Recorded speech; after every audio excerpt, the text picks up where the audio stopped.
Elle pensait avoir loué une maison paisible, mais ce dans quoi elle est entrée n'était rien d'autre que le chaos. Bonjour à tous. Aujourd'hui, nous vous apportons un autre film fascinant sur vos écrans. Ce film va sans aucun doute vous épater et je suis sûre que vous allez l'adorer. Mais avant de plonger dans l'histoire, pourquoi ne pas prendre un petit encas et vous abonner à cette chaîne pour plus de films passionnants? Le film commence avec une jeune et belle femme nommée Angie.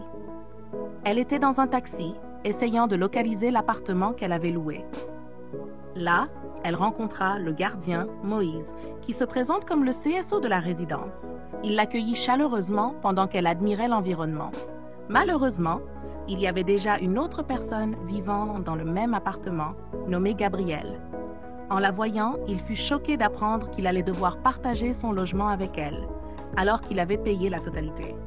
Ils commencèrent à se disputer bruyamment, affirmant qu'il fallait appeler l'agent, M. Rachid, qui leur avait loué l'appartement. Elle l'appela immédiatement. Après l'appel, Gabrielle ordonna à Moïse, le gardien, de la mettre dehors, car il ne comprenait pas pourquoi elle était là, puis rentra furieusement à l'intérieur. Quelques heures plus tard, M. Rachid arriva alors que Angie s'était assoupie et que Gabrielle était encore à l'intérieur. Il les appela tous les deux et calma la situation, expliquant que l'appartement était censé être partagé, mais que Gabrielle n'avait pas pris le temps de bien lire le contrat. Réalisant qu'il n'avait pas le choix, Gabrielle resta sans voix et déçue, tandis que Angie peinait à transporter ses bagages à l'intérieur. Quelques minutes plus tard, Angie s'installa dans sa chambre, rangea ses vêtements, prit une douche, fit une prière et se coucha. Quelques heures plus tard, elle commença à entendre de la musique très forte venant du salon. Agacée, elle alla voir et trouva Gabrielle en train de fumer nonchalamment, la musique à plein volume. Elle le supplia de baisser le son, mais il refusa, la provoquant de faire son pire. Alors, elle réagit. Elle se rendit à l'arrière-cour, éteignit le générateur et enferma la clé dans sa chambre. Gabrielle fut choquée quand la lumière s'éteignit. Il se précipita vers le générateur pour se rendre compte que la clé avait disparu. Furieux, il courut jusqu'à la chambre de Angie pour la réclamer, mais elle refusa. Elle le taquina jusqu'à ce qu'il s'énerve et parte frustré. Le lendemain matin, Gabrielle dormait sur le canapé quand Angie descendit et le réveilla. Elle lui proposa un massage puisqu'il se plaignait de douleur, mais il refusa et exigea la clé. Elle la lui rendit puis alla à la cuisine préparer le petit déjeuner. Plus tard dans la journée, Angie rentra du travail et trouva Gabrielle avec une femme, probablement sa petite amie. Ils la saluèrent, mais elle les ignora et monta dans sa chambre. Quelques instants plus tard, après s'être rafraîchie, elle descendit à la cuisine pour manger. Mais devinez quoi? Toute l'igname qu'elle avait cuisinée avait disparu. Qui l'avait mangée? Gabrielle ou sa petite amie? Déjà énervée, Angie les confronta. Rita, la petite amie, répondit avec désinvolture qu'elle l'avait mangée parce qu'elle avait faim et que Gabrielle lui avait dit de prendre quelque chose dans la cuisine. Gabrielle resta bouche bée car il lui avait seulement demandé de préparer quelque chose, pas de manger la nourriture de quelqu'un d'autre. Furieuse, Angie exigea qu'on lui rende sa nourriture ou bien ce serait le chaos. Ne voulant pas de problème, Gabrielle s'excusa et promit de lui commander un repas. Elle accepta calmement pendant qu'ils partirent. Quelques heures plus tard, Angie s'assit à la table à manger, savourant du riz frit et du poulet, tandis que Gabrielle et Rita la regardaient manger sans gêne. Le lendemain, Angie se préparait pour le travail quand elle réalisa que sa clé de rechange avait disparu. Elle chercha partout sans la trouver. Elle alla voir Gabrielle, qui se relaxait avec Rita, et le supplia de déposer sa clé quelque part où elle pourrait facilement y accéder. Rita suggéra qu'il lui donne plutôt son numéro afin qu'elle puisse l'appeler à son retour. Angie le remercia, même si elle faillit s'emporter avec Rita avant de se précipiter au travail. Le soir, Angie rentra et frappa plusieurs fois à la porte, mais personne ne vint ouvrir. Elle appela même le numéro que Gabrielle lui avait donné, mais ça ne passait pas. Épuisée, elle s'assit dehors pendant des heures jusqu'à ce que Gabrielle sorte enfin, sans aucune excuse. Il était évident qu'il l'avait enfermée dehors volontairement. Il donna des excuses ridicules, sans aucun remords. Angie, en colère mais impuissante, entra et trouva Rita souriant sur le canapé. Rita lui dit qu'ils avaient retrouvé ses clés disparues. Est-ce que Gabriel et Rita les avaient cachées exprès pour la frustrer? Ils éclatèrent de rire méchamment, pendant que Angie les ignora et retourna dans sa chambre. Plus tard dans la nuit, Angie était au téléphone avec son amie, racontant tout ce qui s'était passé. Soudain, elle commença à entendre de forts gémissements venant de la chambre de Gabriel. Troublée, elle raccrocha l'appel, mais ne put trouver le sommeil. Quelques jours plus tard, Gabriel accompagna Rita quelque part, et au même moment, Angie sortait pour aller travailler. Ils quittèrent donc la résidence en même temps. Des heures plus tard, Angie rentra du travail et trouva Gabriel assis sur le canapé avec une autre femme. La jeune dame la salua avec enthousiasme, mais Angie les ignora et monta directement dans sa chambre. Gabriel lui lança alors de s'occuper de ses affaires avant de continuer à profiter de son moment avec la nouvelle venue. Cette nuit-là, Angie ne put encore une fois trouver le sommeil. Les mêmes gémissements dérangeants remplirent la maison. Dites-moi les amis, comment auriez-vous réagi à sa place? Surtout qu'elle n'a même pas d'homme dans sa vie. Tentant, n'est-ce pas? Mais d'une manière ou d'une autre, elle se retint. Le lendemain matin, alors qu'elle préparait le petit déjeuner dans la cuisine, la nouvelle petite amie de Gabriel, Angel, entra. Elle essaya d'être amicale, mais Angie lui dit directement à quel point elle avait été dérangée la veille. Choquée, Angel s'excusa timidement, mais Angie lâcha une bombe. Elle mentionna que Rita l'avait autrefois dérangée de la même manière. Angel resta figée, refusant d'y croire au début. Mais devant l'air convaincant de Angie, elle devint paranoïaque et déçue. Elle se précipita furieuse pour confronter Gabriel. Angie se sentit soulagée. Son plan avait fonctionné. Un peu plus tard, pendant qu'elle déjeunait dans la salle à manger, Angel fit ses valises et sortit en trombe, avec Gabriel courant derrière elle, suppliant. Mais elle ne se retourna même pas. Le cœur brisé, Gabriel se retourna seulement pour voir Angie debout à l'entrée, affichant un sourire de fierté avant de s'éloigner. Il resta sans voix. Cette nuit-là, Gabriel continua d'essayer d'appeler Angel, mais sa ligne ne passait pas. Désespéré, il se noya dans l'alcool, tandis que Angie, imperturbable, s'installait calmement avec son ordinateur portable pour lire et faire des recherches. Les jours passèrent. Un matin, Angie sortit pour aller travailler et trouva Gabriel toujours affalé sur le canapé, entouré de bouteilles d'alcool vides. Dehors, Moïse, le gardien, lui demanda si Gabriel allait bien. Il expliqua que Gabriel n'était pas sorti en voiture depuis l'incident avec Angel et qu'il semblait complètement brisé. Mais Angie balaya la question et partit travailler. Alors, qu'en pensez-vous? Angel était-elle son véritable amour ou Gabriel jouait-il seulement un rôle pour attirer l'attention de Angie? Découvrons-le. Ce soir-là, quand elle rentra du travail, elle le retrouva exactement là où elle l'avait laissé. Elle l'ignora et monta dans sa chambre. Le lendemain, même chose. Il était toujours là, inerte, mais elle passa devant lui sans rien dire. Attendez, et s'il était mort? Et si quelque chose de grave était arrivé? Pourtant, Angie ne montra aucune inquiétude. Avait-elle raison de l'ignorer ou exagérait-elle? Un jour fatidique, Angie sortit pour aller travailler et remarqua que Gabriel n'était plus sur le canapé. Elle n'y prêta pas attention et partit, mais cette nuit-là, la culpabilité la rongea.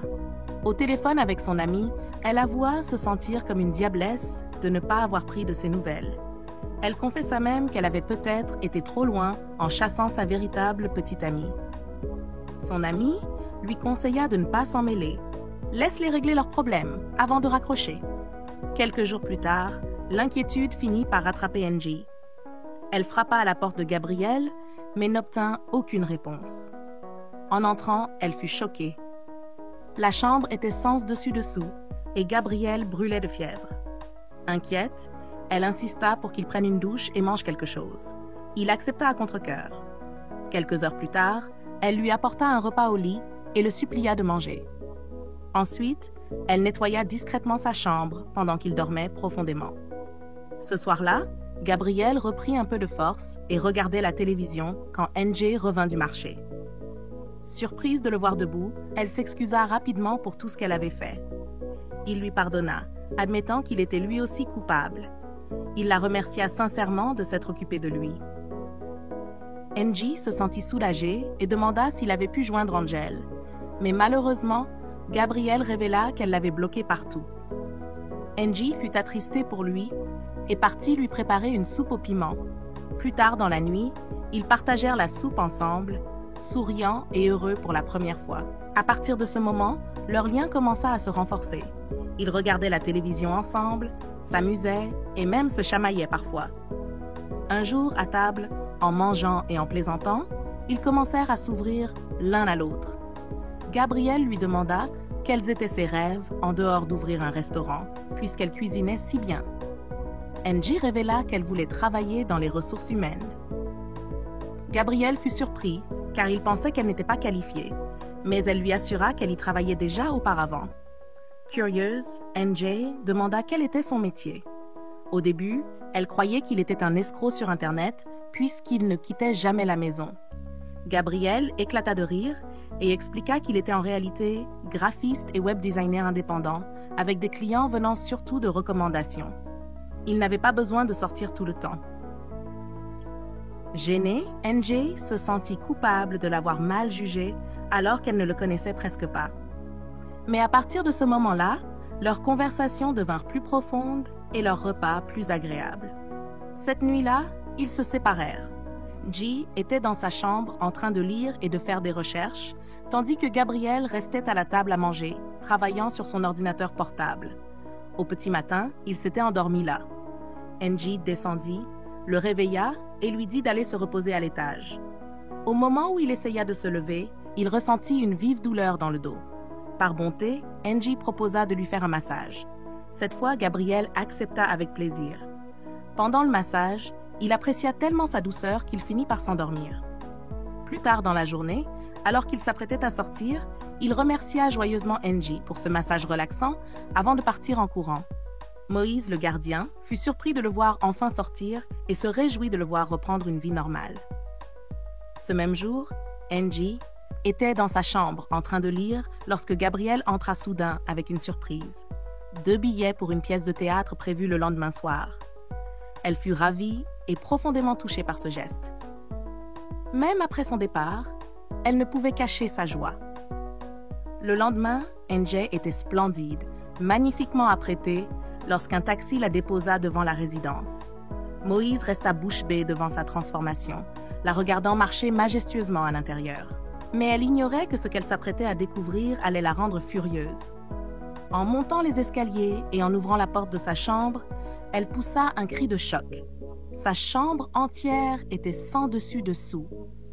Vêtements éparpillés, affaires détruites, et même le billet de théâtre était déchiré. Et devinez quoi? Rita, l'autre petite amie de Gabrielle, se tenait là avec son chien. Au lieu de s'excuser pour les dégâts causés par l'animal, Rita commença à insulter Angie. Angie n'en pouvait plus. Elle sauta sur Rita comme quelqu'un qui pile du foufou et le chaos éclata. Gabrielle accourut pour les séparer, mais Rita continua de crier des insultes même derrière lui. Coincé entre 2 femmes en colère, Gabrielle tenta de calmer la situation en proposant de nettoyer la chambre lui-même. Puis il raccompagna Rita et son chien dehors, laissant Angie bouleversée. Cette nuit-là, perdue dans ses pensées, Anne reçut l'appel de son amie. Elle lui raconta tout, convaincue que Rita avait volontairement saccagé sa chambre et rejeté la faute sur son chien. Son amie lui conseilla de chercher des preuves plutôt que d'en parler trop, pour éviter de passer pour une râleuse. Ensemble, elles élaborèrent un plan. Les amis, les choses deviennent sérieuses. À votre avis, qu'est-ce qu'elle prévoit de faire? Le lendemain, un jeune homme vint rendre visite à Angie dans son appartement. Elle l'accueillit chaleureusement. Cette nuit-là, Angie profitait enfin d'un sommeil paisible, jusqu'à ce que les gémissements dérangeants recommencent. Mais cette fois, devinez quoi? Ce n'était pas ordinaire, c'était volontaire. Rita faisait l'exprès de faire ce vacarme, juste pour provoquer Angie, peut-être pour la rendre jalouse. Elle en tirait même du plaisir. Mais si Angie venait à le découvrir, quelqu'un risquerait bien de finir avec le visage bandé après une gifle monumentale. C'est vraiment un cas de trouble day sleep, Yanga go wake 'em. Le lendemain, Rita regardait la télévision dans le salon lorsque Angie sortit pour aller travailler, ignorant ses salutations. Peu après, Gabrielle sortit à son tour, inquiet, et demanda après Angie. Mais Rita prétendit qu'elle ne l'avait pas vue. Il mentionna alors les bruits étranges qu'il entendait la nuit dans le couloir. Rita, sachant qu'elle en était responsable, fit semblant d'être innocente et lui demanda s'il n'avait pas seulement rêvé. Gabriel, naïf, acquiesça. Puis Rita, cherchant à semer la discorde, déclara ouvertement à Gabriel qu'elle n'aimait pas Angie. Mais Gabriel balaya ses propos, disant que c'était son problème, avant de partir à la recherche de Angie. Plus tard dans la journée, Gabriel rentra et demanda si Rita avait cuisiné. À sa grande surprise, elle lui répondit sans détour de commander à manger dehors. Pire encore, elle exigea qu'il lui commande aussi une pizza. Gabriel resta bouche bée. C'est à ce moment-là que Angie rentra du travail.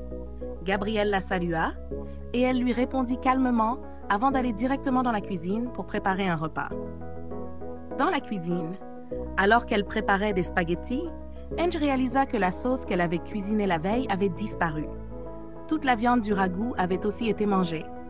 Furieuse, elle sortit en trombe pour confronter Gabriel et exprimer sa colère. Mais Gabriel était innocent et tous les soupçons se tournèrent vers Rita, qui nia audacieusement les accusations. Et devinez ce qu'elle fit ensuite? Les amis? Même moi, je ne m'y attendais pas. Rita accusa son chien d'avoir mangé la viande que Angie avait laissée dans le placard. Sérieusement, n'est-ce pas étrange? Comment est-ce seulement possible?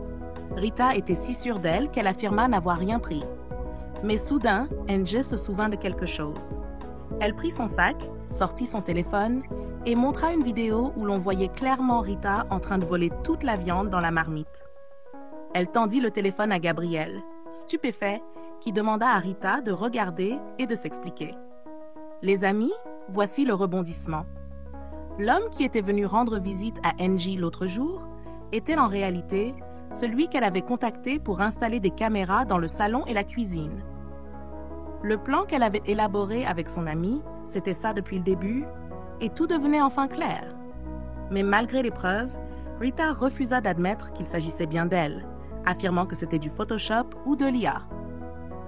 Alors, Angie répliqua avec une seule question. « Est-ce que ton chien, celui que tu accuses d'avoir mangé la viande, porte des perruques et les mêmes vêtements que toi dans cette vidéo? » Même face à l'évidence, Rita continua de nier. Elle se mit à crier sur Gabriel pour ne pas la croire et alla jusqu'à exiger des excuses de sa part. Franchement, les amis, qui ose faire ça? Quelle audace! Gabriel en eut assez. Il monta, prit ses valises et la mit dehors calmement. Rita quitta la maison sans faire d'histoire, sachant qu'elle ne ferait que s'humilier davantage. À l'entrée, Gabriel s'excusa auprès de Angie pour tout ce que son ex lui avait fait subir. Alors qu'il se penchait pour l'embrasser, l'agent, M. Rachid, entra soudain et interrompit le moment. Il venait informer Angie qu'il lui avait trouvé un autre appartement, moins cher avec un colocataire sympathique, et qu'elle allait sûrement adorer. Mais immédiatement, Gabriel l'interrompit d'une voix ferme. « Elle ne partira pas. » L'agent fut surpris, mais n'eut pas le choix que d'accepter cette nouvelle réalité. Angie resta là, éblouie, un sourire aux lèvres, car au fond, elle aussi était tombée amoureuse de Gabriel. Et c'est ainsi que leur nouvelle histoire d'amour commença. Deux personnes qui ne pouvaient pas se supporter, devenues des amoureux inséparables. La leçon morale de ce film est la suivante.